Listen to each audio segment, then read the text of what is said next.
আমি যখন যুবতী ছিলাম তখন তোমার বাবা ব্যবসার কাজে বাইরে গেল। আমি যখন যুবতী ছিলাম তখন তোমার বাবা ব্যবসার কাজে বাইরে গেল। আজকে বাংলাদেশের বহু যুবক বউ থুইয়া বিদেশে যায়, জোরে কোন যায় কি যায় না?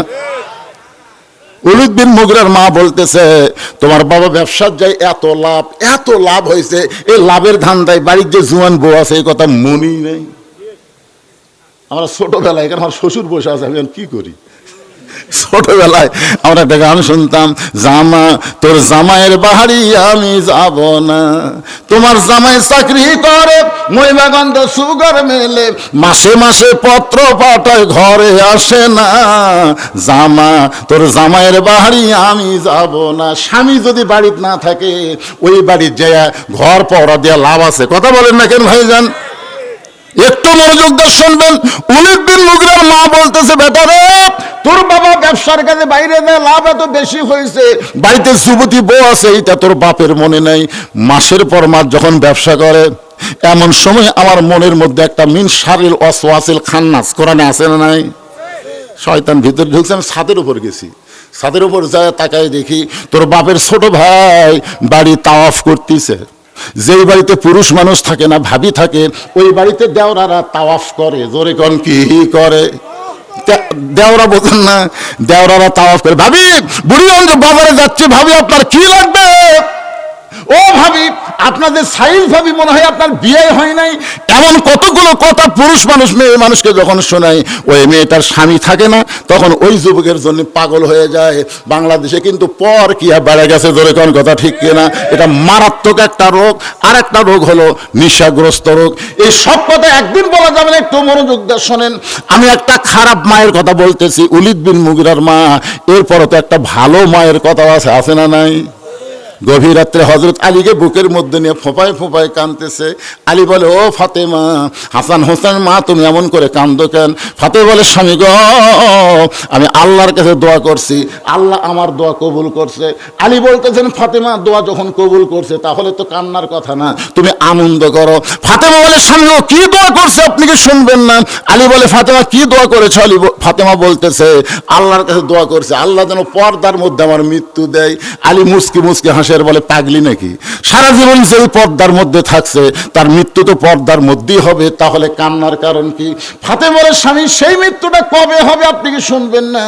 আলী বলে ফাতেমা মৃত্যুর খবর দুনিয়ার কোনো মানুষ বলতে পারে না। ফাতেমা বলে আল্লাহ পাক আমাকে জানাইছে আজকে গভীর রাত্রে ফাতেমার মৃত্যু হবে। যেই মাত্র কইছে আজকে গভীর রাত্রে ফাতেমার মৃত্যু হবে, গাছের গোড়া কাটলে গাছটা যেমন পড়ে যায়, হযরত আলী তেমনি পড়ে গেলেন ঘরের মাঝে। মা ফাতেমা মুস্কি মুস্কি হাসতে, স্বামীর পড়া দেখে ফাতেমা মুস্কি মুস্কি হেসে ওই স্বামীর মাথাটা উড়াতের উপরে নিয়ে কপালে একটা চুমু দিয়ে বললেন স্বামী গো, আমি আমার বাবার কাছে শুনেছি আল্লাহ আপনাকে স্পেশাল দুইটা পাওয়ার দিয়েছে। এক নম্বর পাওয়ার হলো আপনি হলেন পৃথিবীর শ্রেষ্ঠ বীর, দুই নম্বর পাওয়ার হলো আপনি হলেন পৃথিবীর শ্রেষ্ঠ জ্ঞানী। আপনি পৃথিবীর শ্রেষ্ঠ বীর শ্রেষ্ঠ জ্ঞানী হয়ে বইয়ের মরার খবর শুনে আপনি কেমন করে এমন করে পড়ে গেলেন? আপনি কি জানেন না এই দুনিয়া থাকার জায়গা না, এই দুনিয়াতে আসলে যাইতে হবে। আমার সামনে যত মানুষ বসে আছেন ভাই, আমি যেই বলবো আসলে আপনার বলবেন যাইতে হবে। আসলে কোথায় যাবেন একটু খেয়াল করেন, যে কোনো সময় যাওয়া লাগবে। কবিতার গানের মধ্যে বলতেছে কিন্তু যেদিন ডাক পড়িবে, কিন্তু যেদিন ডাক পড়িবে কবর মাঝে যাইতে, জোগাড় কিছু করছো বন্ধু তার মাঝে বিছাইতে। ফাতেমা বলে স্বামী গো আপনি ওঠেন, আমি দুনিয়া থেকে বিদায় নেওয়ার পরে আমার তিনটা চাওয়া আপনাকে পুরা করা লাগবে।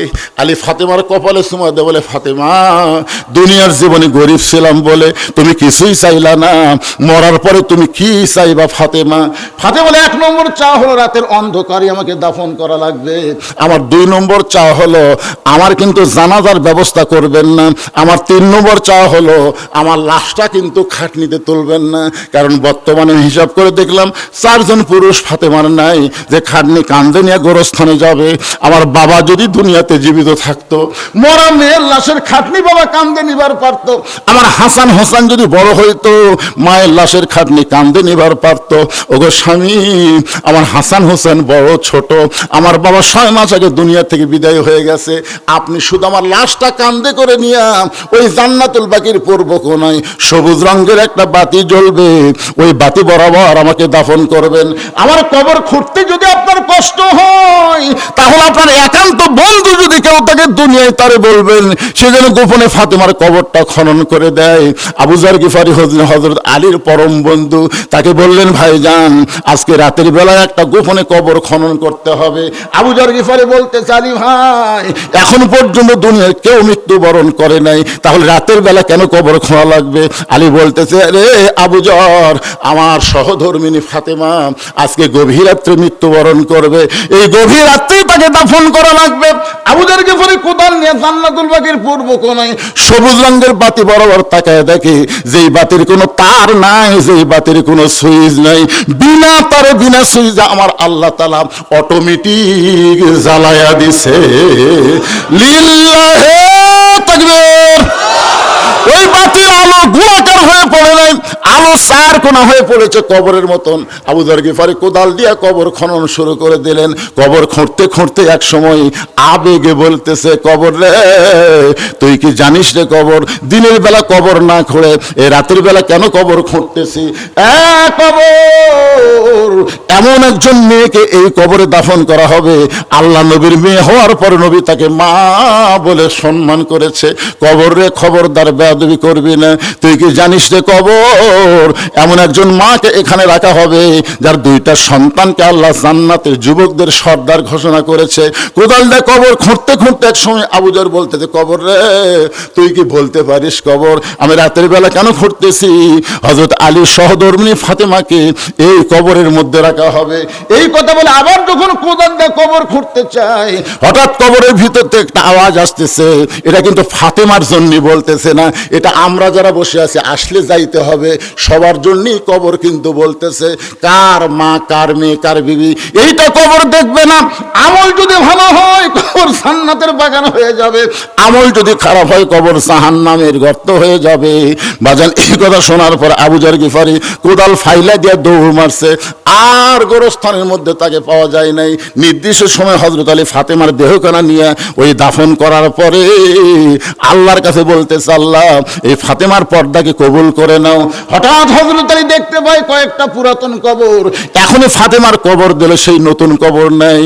চিল্লায় বলে ফাতেমার কবর, ফাতেমার কবর। কে যেন বলে, আলী রে ফাতেমা পর্দানিশী, আল্লাহ তার কবরটাকেও পর্দা করে জোহরা ডিগ্রি তাকে দান করেছে। হযরত আলী বাড়ির মধ্যে এসে দেখে হাসান হোসেন 2 ভাই ঘুম পাড়তেছে। ফজর নামাজ পড়তে গেলেন মসজিদ নববীতে। হযরত আলীর সঙ্গে যেই সাহাবী সব সময় নামাজ পড়ে তার নাম হলো আবু যর গিফারি, কিন্তু মসজিদের মধ্যে গিয়ে দেখে আবু যর গিফারি নাই। মনে মনে চিন্তা করতেছে ফাতেমার কবর খুঁড়তে খুঁড়তে হয়তো ক্লান্ত হয়ে গেছে, আজকে এই ফজর হয়তো মসজিদের বারান্দায় আদায় করতেছে। তাড়াতাড়ি ফজর নামাজ শেষ করে যখন মসজিদের বারান্দায় যায় আবু যর গিফারিকে দেখতে পায় না।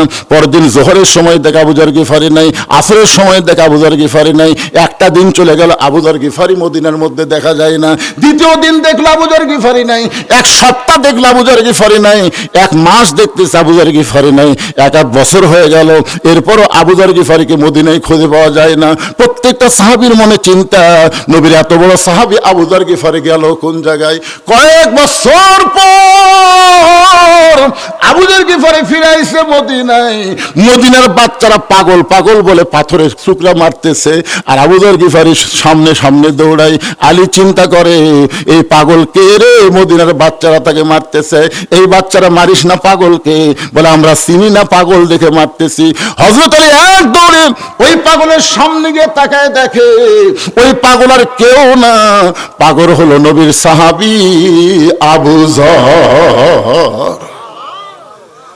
হযরত আলী সামনে দাঁড়ায় বলে, আবু যর ভাই, আমার ফাতেমার কবর খুঁড়তে খুঁড়তে কোথায় হারায় গেলি? কতদিন করে মদিনায় খুঁজলাম, তোরে পাইলাম না। আজকে পাগল বসে কোত্থেকে আসলি ভাই, তোর খবর কি? আবু যর গিফারি কোনো কথাই বলে না। হযরত আলী বুকের মধ্যে নিয়ে গালে চুমা দেবে, আবু যর রে তুই কেন কথা বলিস না ভাই? তুই না আমার বন্ধু, আমার ফাতেমার কবর খুঁড়তে গিয়ে কোথায় হারালি ভাই? তুই কেন কথা বলিস না? আবু যর গিফারি কি যেন বলবার চাই, মুখটা নড়ে কিন্তু কথা কয় না। হযরত আলী এক টানে বুকের মধ্যে নিয়ে চাপা দেবেন, আবু যর কি বলবি বল, মুখ নড়াস না। হঠাৎ আবু যর গিফারির জবান থেকে বের হয়ে গেল, কবর কবর কবর। তিনবার কবর কবর বলে আলী তাকায় দেখে আবু যর গিফারির দেহ ভারী লাগতেছে। বুকের মধ্যে দেহটা যখন ভারী লাগে, আস্তে করে হাতটা যখন ছেড়ে দেয়, তাকায় দেখে আবু যর গিফারি মাটিতে পড়ে গেল। তার মাথাটা উড়াতে নিয়ে দেখতেছে আলী, আবু যর গিফারি আর দুনিয়াতে না। চারিদিক থেকে সাহাবী এসে বলে, আলী ভাই কোন পাগল তোর উরাতের উপরে ঘুমায়? এই পাগল কে রে?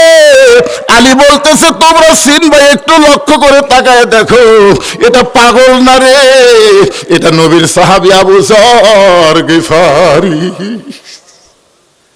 সমস্ত সাহাবীরা বলে, আলী ভাই কয়েক বছর ধরে মদিনায় খুঁজে পাওয়া যায় না, আজকে পাইলা পাগল, ঘুম পাড়ে কেন?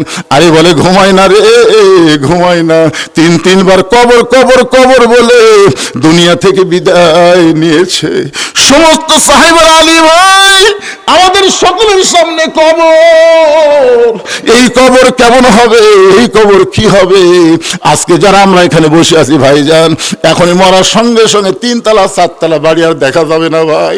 বারবার তাকায় দেখি, কি দেখতেছেন? বলে 5 তলার ভিত দিছি, 3 তলা রড ভর করে রাখছি, হুজুর দোয়া করবেন 5 তলা যেন কমপ্লিট করবার পারি।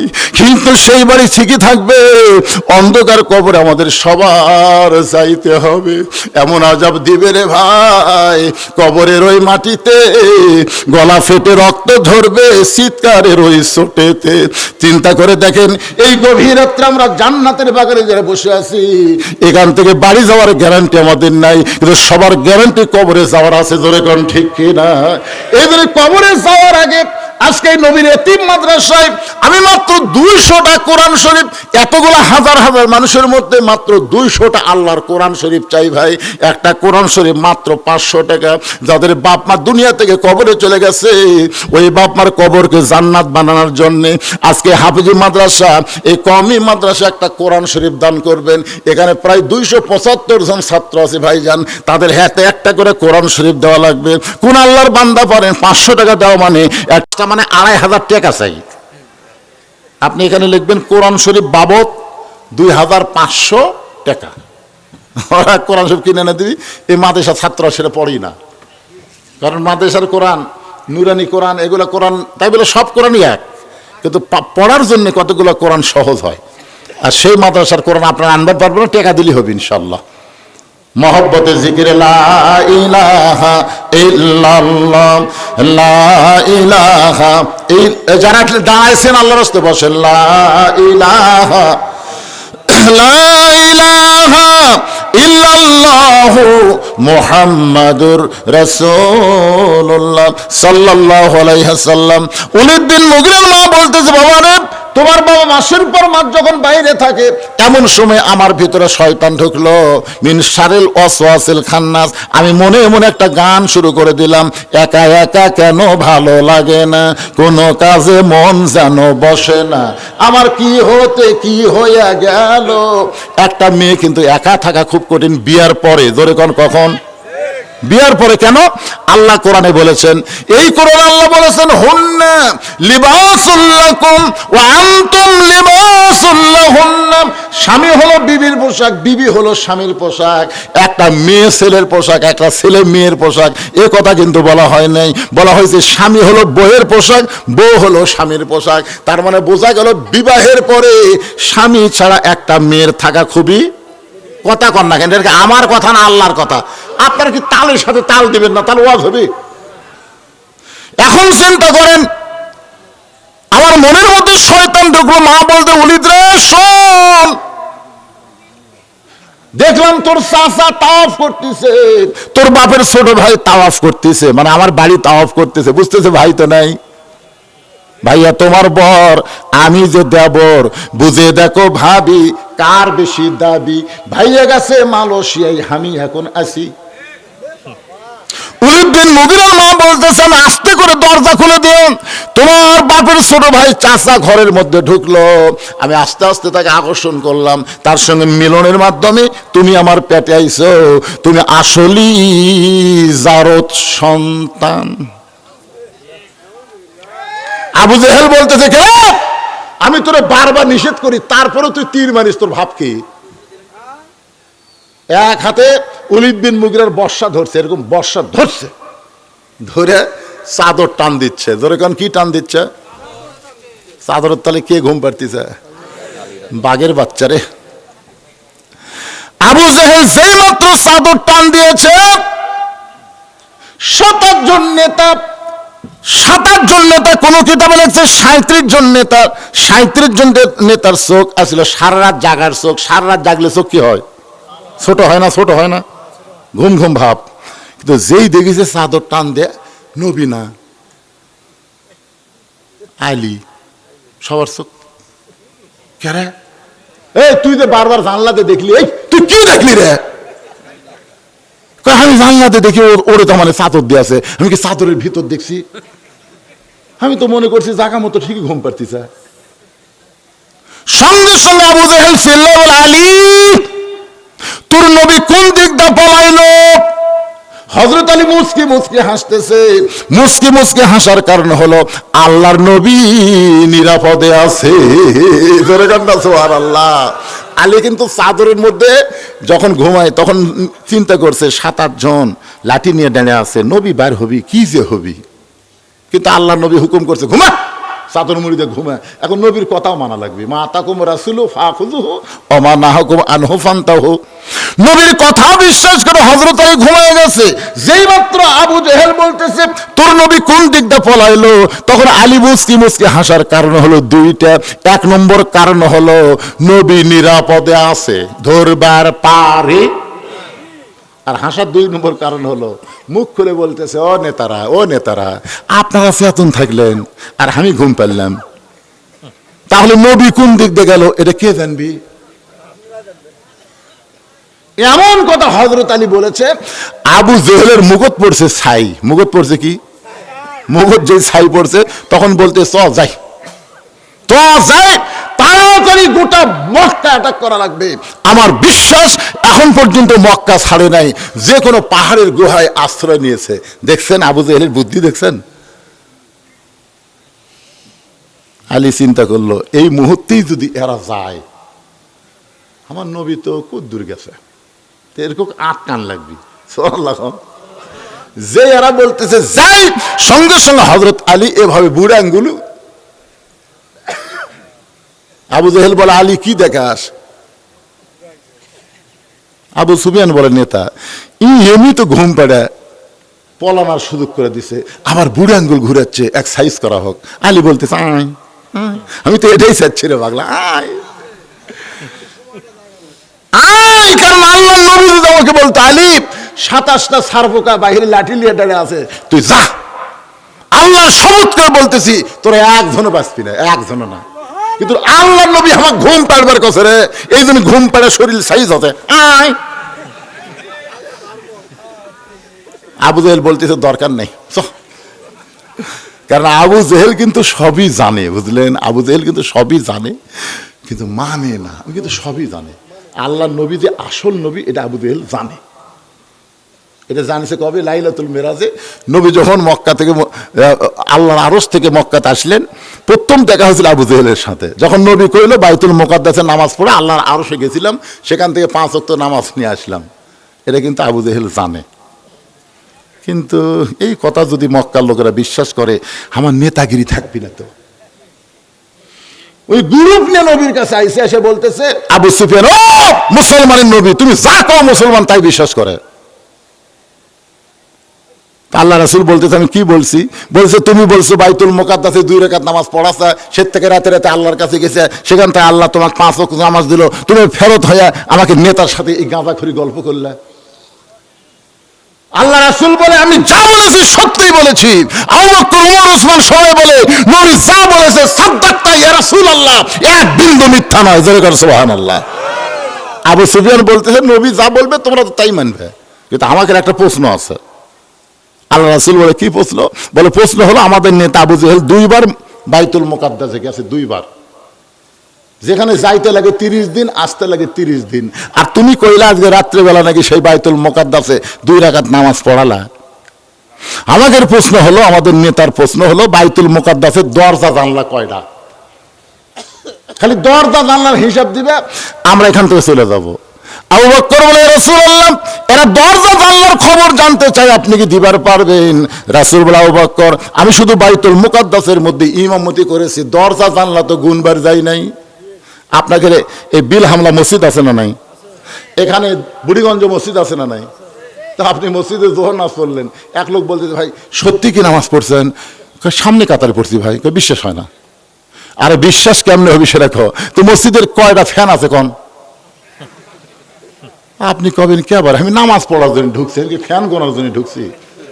দেখছেন কাফেরের প্রশ্ন, দেখছেন কয়টা দরজা জানলা আছে বলেন? আল্লাহ নবী যখন কাঁদতেছে এমন সময় আবু বকর বলে রাসূলুল্লাহ আবু জেহেল তো একলাই আপনাকে পাগল বলেছে, এখন গ্রুপ নিয়ে আইছে আপনাকে চূড়ান্ত অপমান করার জন্য। হুজুর আপনি যদি না বলেন তাহলে কিন্তু এরা আপনাকে অপমান করবে। রাসূল বলতেছেন আমি কেমনে বলবো, আমি তো দরজা জানলা গুনি নাই। এমন সময় আল্লাহ তাআলা কোরআনে আয়াত নাযিল করে বললেন তুইজ্জু মান তাশা, পড়েন তুইজ্জু মান তাশা ওয়া তুযিল্লু মান তাশা বিয়াদিকাল খায়র ইন্নাকা আলা কুল্লি শাইইন কদির। সম্মান দেওয়ার মালিককে, অপমান করার মালিককে, ভালো মন্দর মালিককে, সমস্ত ক্ষমতার মালিককে। ফেরেশতা জিবরাইল এসে বলতেছে ইয়া রাসূলুল্লাহ আপনি জানেন আল্লাহর আরশে যাওয়ার কারণে আপনার ডিগ্রি হলো আরাফানা লাকা যিকরাক, আর আপনাকে অপমান করবি। নবী বলতেছে আমি তো দরজা জানালার খবর জানতেছি না জিবরাইল। জিবরাইল বলতেছে আপনি জানা লাগবে কেন? গোটা বাইতুল মুকাদ্দাস আপনার সামনে হাজির করতেছি, আপনার সামনে খালি ঘুরানো হবে, আপনি খালি দেখে দেখে বলে দিবেন, তা পারবেন না? ফেরেশতা জিবরাইল বাইতুল মুকাদ্দাস নবীর সামনে হাজির করলেন। আল্লাহ নবী দরজা জানলা দেখে যখন গুনে গুনে বলে দিলেন, আবু জেহেল বলতে চলো যাই, আবু জেহেল বলতে চলো যাই, আবু সুফিয়ান বলে চলে যাওয়ার কথা তো না, অপমান করার কথা। আবু জেহেল বলতে যাই পাগলা, আমি যা বলি তাই শোন, যাই, খামাখা গন্ডগোল করে লাভ কি?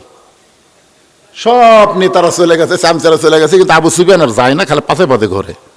আবু জেহেল বলে কি জানিস? এই যে আপনি চলো যাই বললেন, এটা তো বুঝলাম না। বলে এটা বুঝবার গেলে ঘরের মধ্যে চল। ঘরের মধ্যে যায় দরজা জানলা বন্ধ করে বলতেছে পাগলা এই চলো যাই মানে হলো আল্লাহর শপথ করে বলতেছি আব্দুল্লাহর এতিম পোলা হচ্ছে আল্লাহর নবী।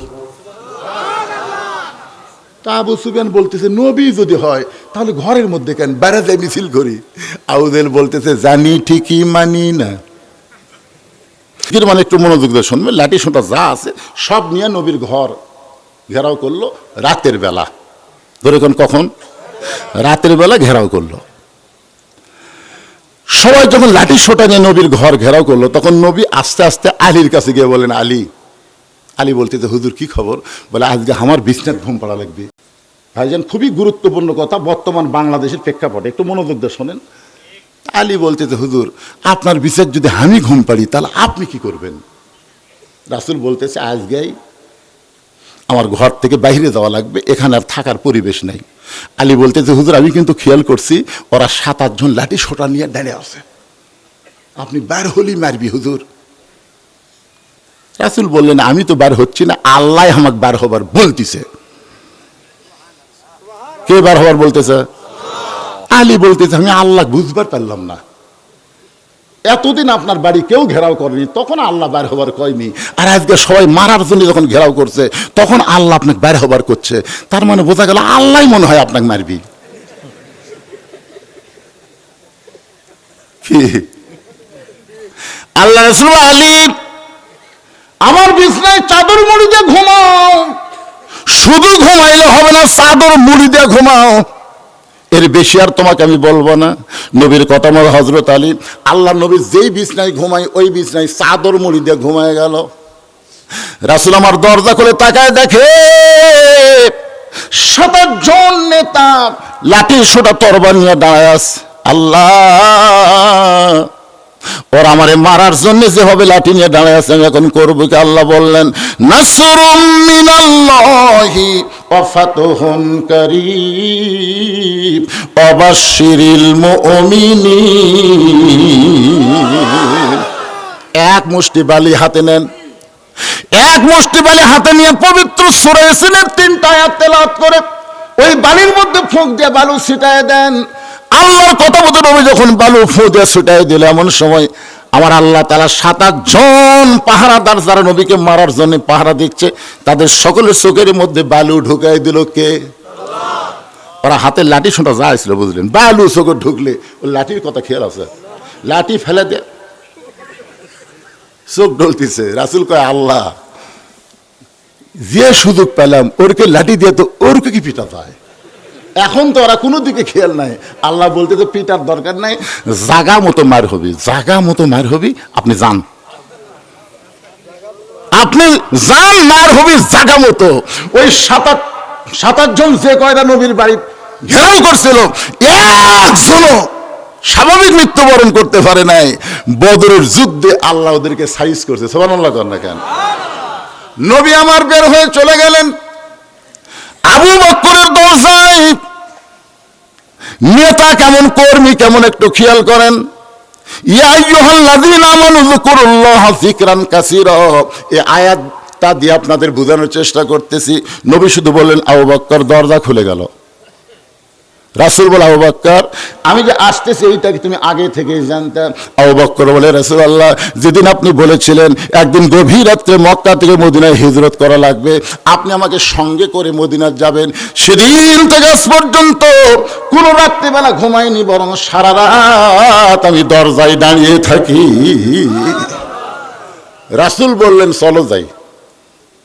আবু বকর কোনো কথা না বলে নবীর সঙ্গে রওনা দিলেন। রাসূল বলে, আবু বকর, তোমার বউ বাচ্চা আছে, তাদের কাছে কিছুই বলবো না। আবু বকর বলে, রাসূলুল্লাহ, আল্লাহ এবং রাসূল ছাড়া আমার আপাতত কেউ নেই। কিছু দূর যাওয়ার পর আবু বকর বলে, হুজুর, আমি জানি মক্কা থেকে মদিনা হলো উত্তর দিকে, আল্লাহ আপনাকে মদিনায় যাওয়ার কথা কইছে, কিন্তু আপনি উত্তর দিকে না যায় আপনি পূর্ব দিকে যাচ্ছেন। রাসূল বলে, আবু বকর, আমি যাচ্ছি না, আল্লাহ আমাকে যাওয়ার কছে। পূর্ব দিকে যাওয়ার পর একটা পাহাড়ের গুহার মধ্যে আবু বকর নবী আশ্রয় গ্রহণ করলেন। মাটি থেকে 6000 ফুট উপরে সেই গুহাটার নাম হলো গারে সুর। জোরে বলেন, নাম কি? গারে সুরের মধ্যে নবী আবু বকর যখন আশ্রয় গ্রহণ করলেন, এদিকে সূর্য উদয় হয়ে গেল, রাত শেষ। আবু সুফিয়ান বলতেছে, নেতা, যেভাবে আমরা পহরা দিলাম বাড়াবার পারেনি। এ অত্যন্ত গুরুত্বপূর্ণ কথা বলতেছে, চিন্তা করেন, সকাল হয়ে গেছে, সূর্য উদয় হয়েছে। আবু সুফিয়ান বলে, নেতা, আমরা যেভাবে পহরা দিছি বার হবার পারেনি, এখন কি আমরা ফেরত যাবো? আবু জাহেল বলতেছে, 7-8 জন আবার কবে একটি হমো, ঐক্যজোট করছি, আজকে কাম সারা লাগবে, বার হইলে কি হয়েছে, আমরা টাইলে আবার কর্ম। আবু জাহেলের নেতৃত্বে 7-8 জন নেতা আল্লাহ নবীর বাড়ির মধ্যে ঢোকে, যেই মাত্র দরজা খুলেছে তাকে ওরে তামানে চাদর দিয়ে ঘুম পাড়তিছে। খালি ঘুম পাড়তিছে, নাকের সাউন্ড হচ্ছে। ওই 7-8 জনের মধ্যে একজন আছে, তার নাম হলো উলিদ বিন মুগিরা। জোরেকার নাম কি? উলিদ বিন মুগিরা বলতেছে আবু জেহেলকে, নেতা, আমরা যাকে ঘুম জায়গায় সারা রাত পহরা দিলাম, আর এইভাবে আরামে ঘুম পাড়তিছে। এই বলে হাতে একটা বর্ষা ছিল, এই বর্ষাটা হযরত আলীকে ঘুমন্ত নবী মনে করে, আলী মনে না করে ঘুমন্ত নবী মনে করে। উলিদ বিন মুগিরা যখন বর্ষাটা মারতে চায়, এমন সময় আবু জেহেল খপ করে বর্ষা ধরে বলতেছে, রে উলিদ বিন মুগিরা, ঘুমন্ত মানুষকে মারা জায়েজ না। সুবহানাল্লাহ কন না কেন? তার মানে বোঝা গেল আবু জেহেল ফতুয়া জানে, ঘুমন্ত মানুষকে মারা জায়েজ না। উলিদ বিন মুগিরা বলে, নেতা, সবসময় আপনার কথা মানা যাবে না, যাকে পহরা দিলাম সারা রাত আর সেই বেটা আরামে ঘুম পাড়ে, এক না মারা পর্যন্ত আমার শান্তি নাই। এ বলে ওলীদ বিন মুগীরা আবার যখন মারবার চাই, আবু জেহেল খপ করে তীরটা ধরে বলতে, ওলীদ রে, তোরে বারবার নিষেধ করি, তুই কেন মানিস না? ওলীদ বিন মুগীরা বলে, নেতাজি, আমার কলিজার মধ্যে আগুন ধরে গেছে, আমি শুধু আপনাদের এই জিকির বুঝানোর জন্য বলতেছি, আল্লাহ নবীর সবচাইতে বড় শত্রুর নাম হলো আবু জেহেল, আর সবচাইতে খারাপ দুশমনের নাম হলো ওলীদ বিন মুগীরা। নবীর সবচাইতে বড় শত্রুর নাম কি? আবু জেহেল, বড় শত্রু, কিন্তু সবচাইতে খারাপটার নাম হলো ওলীদ বিন। সবসময় নবীকে কষ্ট দিয়েছে। ওলীদ বিন মুগীরার জীবনে পড়ে দেখেন, আল্লাহ নবীকে দেখা হলেই বলতো, ও মুসলমানের নবী, আপনি যদি এতই ভালো হবেন তো জন্মের আগে বাপ মা মরলো কেন? আচ্ছা আপনারা বলেন তো, জন্মের আগে যে বাপ মা মরিছে এটা কি নবীর দোষ? জন্মের আগে আপনার বাপ মরলো কেন? আমাকে যদি কেউ বলে, হুজুর আপনি যদি এতই বড় বক্তা হন তাহলে কালো কেন? যদি কেউ এরকম প্রশ্ন করে, এর উত্তর আছে। নবীর চোখে দর দর করে পানি পড়ল। শিশুকালে মইরা গেছে মা, গর্ভে থাকতে মরছে পিতা, নবী চোখে দেখলেন না। কে করিবে লালন পালন, কে দিবে সান্ত্বনা? এই দুনিয়ার বড় এতিম নবী ছিলেন একজনা। নবীর চোখ দিয়ে যখন পানি পড়তেছে, আল্লাহ বলে, হাবিব, যে ওলীদ বিন মুগীরা আপনার অন্তরে কষ্ট দিল, আপনি তাকে চিনেন? রাসূলকে চিনবো না কেন? আল্লাহ তো মুগীরের বেটা ওলীদ। আল্লাহ বলতেছে, না, উতুল্লিম বাদা জালিকা জানিম, এই মুগীরের বেটা ওলীদ না, উনি হলো জারদ সন্তান। রাসূল কয়, আল্লাহ আমার কষ্ট দিছে বলে কয়, না, শুধু আপনি না, কিয়ামত পর্যন্ত আলেম ওলামা, নবীর ওয়ারিস এবং নবীদের বিরুদ্ধে যারা কথা বলবে তারা সকলেই হচ্ছে জারদ সন্তান। এখনো যারা নবীর বিরুদ্ধে কথা বলে এরা কি সন্তান? জারদ সন্তান। এমন একটা আয়াত আল্লাহ নাজিল করছে ভাই, এই কয়েকদিন আগে নবীর বিরুদ্ধে কি যেন কইছে, হিন্দু ওয়াক পুরাই মারিছে পারে না। এরকম মারা ঠিক না, এরকম মারা উৎসাহ আমি দিচ্ছি না, কিন্তু কতগুলো লোক মনে মনে করে ঠিকই করছে। আল্লাহ নবীর বিরুদ্ধে কোনো কথা বলা যাবে, যদি বলে সে মুরতাদ হয়ে যাবে। কোরআনের আইন অনুযায়ী তাকে হত্যা করা আল্লাহ তাআলা ফরজ করে দিয়েছে। একটু মনোযোগ দিয়ে কথাগুলো শোনেন। ওলীদ বিন মুগীরা এই আয়াত নাজিল হওয়ার পরে যখন নবীর সঙ্গে আবার দেখা হয়, নবীকে যখন গালবন্ধ করবে, এখনো করে নাই, কেবল সাইজ হচ্ছে, এমন সময় নবী বললেন, উতুল্লিম বাদা জালিকা জানিম। এই কথা শোনার সঙ্গে সঙ্গে ওলীদ বিন মুগীরা মারছে দৌড়, এক দৌড়ে চলে গেছে মায়ের কাছে। কারণ আরবি ভাষা মক্কার নেতারা জানে, আমাদের বাংলাদেশের নেতারা জানে, জানে নাকি? কারণ ওদের ভাষাই হলো আরবি। যেই বলেছে উতুল্লিম বাদা জালিকা জানিম, সঙ্গে সঙ্গে দৌড়, কারণ বুঝবার পারছে নবী কি কইছে। কিন্তু আমাদের বাংলাদেশের নেতারা জানে না। 15.5 বছর কিন্তু আমরা দোয়া করছি, বাংলায় করিনি, আরবিতে। এক ইফতার বাড়ি যায় দেখে একজনও রোজা নেই, হামাক দাওয়াত দেখে দোয়া করেন হুজুর, হাজার হাজার টাকা খরচ করে ইফতার আয়োজন করছি, ভালো করে দোয়া করবেন। আমি চিন্তা করলাম যারা রোজা নাই এর জন্য ভালো কি দোয়া আছে। আমি চিন্তা করলাম এটি বাংলা চলবি না, আরবি দোয়া লাগবে। আরবিতে গড় দোয়া করতেছি, ওরা খালি না বুঝা কয় আমিন আমিন। আমি মনে মনে কইলাম যেখানে বাংলা হবি না সেটা আরবিত মায়ের হবি। তোর কোন কথা ঠিক না? ওলীদ বিন মুগীরা দৌড়ে মায়ের কাছে, মা মা দরজা খুলে বলে, বেটা এরকম চিল্লাস কেন? ওলীদ বিন মুগীরা বলতেছে, উতুল্লিম বাদা জালিকা জানিম। মায়ের চোখ দর দর করে পানি পড়তেছে। এত বছর পরে এই খবর তো কে দিল? সুবহানাল্লাহ কবেন না? এত বছর পরে এই খবর তোকে কে দিল? আমার মায়েরা যা পর্দার অন্তর আছে, একটু মনোযোগ দিয়ে শুনবেন। এখন থেকে আপনাদের 10টা মিনিট একটু কথা শোনা লাগবে। মা উতুল্লিম বাদা যালিকা জানিম শোনার পরে ওলীদ বিন মুগীরার মা বলতেছে, এই গোপন খবর তোকে কে দিল? এইটা দুনিয়ার কেউ জানার কথা না। ওলীদ বিন মুগীরা বলতেছে, মা যাই বলুক না কেন কথা কি সত্য? বলে কথা তো 100% সত্য। জানি ঠিকই মানি না।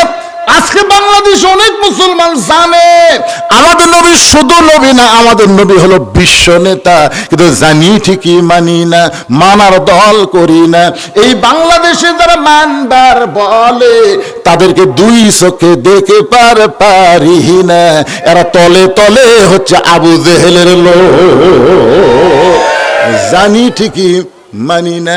আপনার বলেন তো, এই কোরআন কি পৃথিবীর শ্রেষ্ঠ কিতাব না দুর্বল কিতাব? এটা কি আপনারা জানেন? এজন্য কেন জানেন? তো জানি ঠিকই না, না কোরআন আছে যেখানে মানুষের তৈরি সংবিধান চলবে না সেখানে।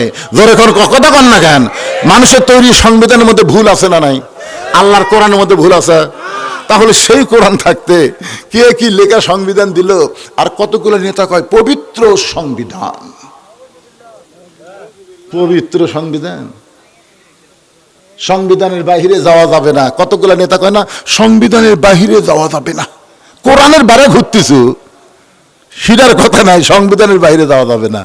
আজ থেকে কোরআনের মাহফিল থেকে আমাদের জিকিরের আলোচনায় বলতে হবে, আমরা কোনো মানুষের তৈরি সংবিধান মানব না, মানতে হবে আল্লাহর কোরআনের সংবিধান। জোরে কোন কথা ঠিক কিনা? সব দেখা হলো শেষ।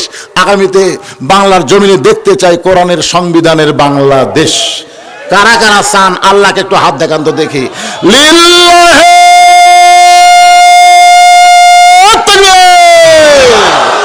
আল কোরআনের আলো,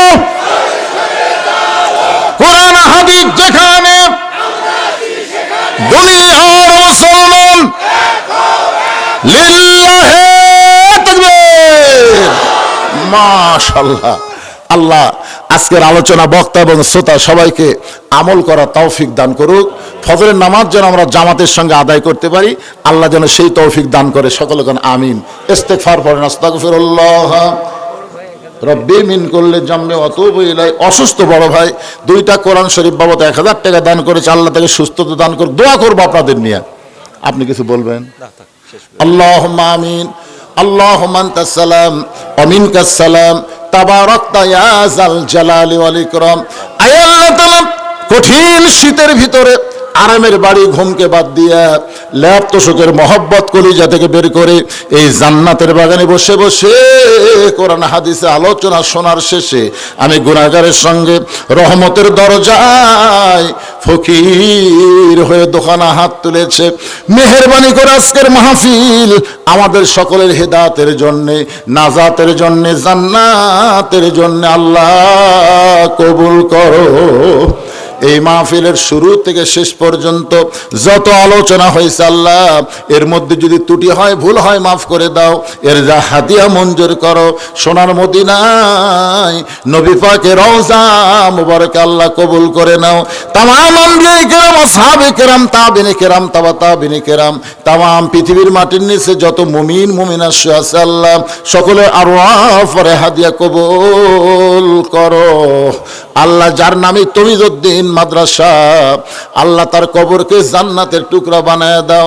আল্লাহ আমরা যারা এখানে হাত তুলেছি, আমাদের জনম দুঃখনী মা যাদের কবরে চলে গেছে, ছোট্ট একটা শব্দ হলো মা, এর নামের মধ্যে কি মধু।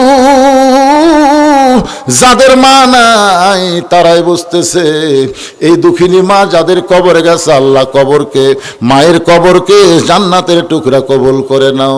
দরদের বাবা যাদের দুনিয়াতে নাই, বাবার মতন আপন বন্ধু নাই রে দুনিয়ায়। এই দরদের বাবা যাদের কবরে গেছে, আল্লাহ মেহেরবানি করে বাবার কবরকে জান্নাতের টুকরা বানায় দাও। আমাদের দাদা দাদি, নানা নানা, আত্মীয় স্বজন, শ্বশুর শাশুড়ি যাদের কবরে গেছে, আল্লাহ কবরবাসীদের মাফ করে দাও। এই বিলহামলা মাদ্রাসাকে কিয়ামত পর্যন্ত কবুল করে নাও। এই মাদ্রাসার জায়গা দিয়ে, জমি দিয়ে মাদ্রাসা তৈরি করে এখন পর্যন্ত যারা কবরের ঘরে ঘুমাইছে, আল্লাহ এই মাদ্রাসাকে ওসিলা করে তাদের সকলের কবরকে জান্নাতের টুকরা বানায় দাও।